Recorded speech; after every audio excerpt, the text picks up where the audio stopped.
Szerbusz Sanyit, Kozma Béla. Arra gondoltam, hogy a sok magyarázás helyett gyorsan megmutatnék egy pár dolgot, amit ez a cucc tud, de tényleg csak nagyon-nagyon-nagyon felületesen és egyszerűen. Az a lényeg, hogy lesz egy adminisztrációs felület, itt van egy keresőguru.hu, és itt egy felhasználói nevet és jelszót fogsz kapni, és egyszerűen ide be kell lépni, és már is bent vagyunk.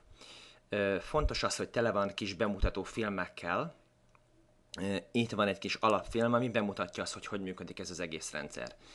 Itt van a jelszót meg lehet változtatni, a marketing alatt kuponkódot és hírlevelet lehet létrehozni, aztán bannereket lehet létrehozni. A bannernek az a célja, hogy kihelyezzük az oldalra, és az minden egyes aloldalon megjelenik. Például van egy új akciónk, akkor nem kell mind az 1000 oldalra, amit létrehoztunk, egyenként beilleszteni, hanem csak egy helyre kell betenni, és akkor mindenhol megjelenik.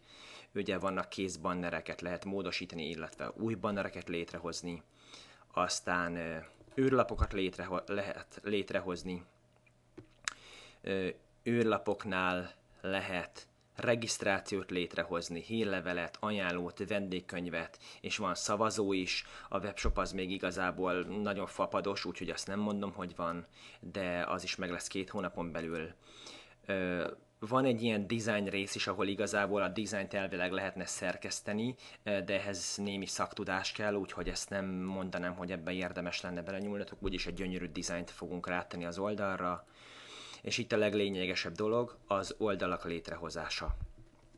Ugye oldalak, hogyha már eddig elkészült oldalakat akarunk szerkeszteni, akkor annyi a teendőnk, hogy mondjuk rámenjünk arra, hogy saját weboldal neked.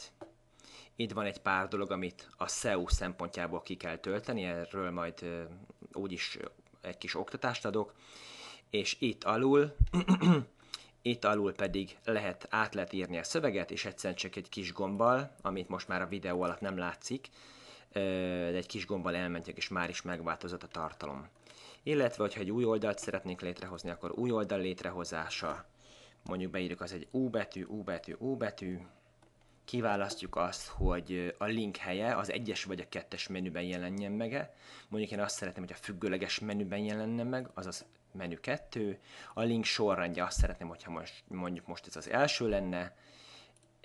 Ide beírjuk a szöveget, elmentjük, és megnézzük, mit csináltunk. Már is létrehoztunk egy új aloldalt, és hogyha itt megnézzük, erre rákattintunk, akkor látod azt, hogy itt van ez az új oldal. Ennyi lesz létrehozni egy aloldalt. Na, nagyon-nagyon egyszerűen és röviden ezt tudja ez a honlapszerkesztő, úgyhogy gondolom így egy picit most jobban rálátsz a dologra.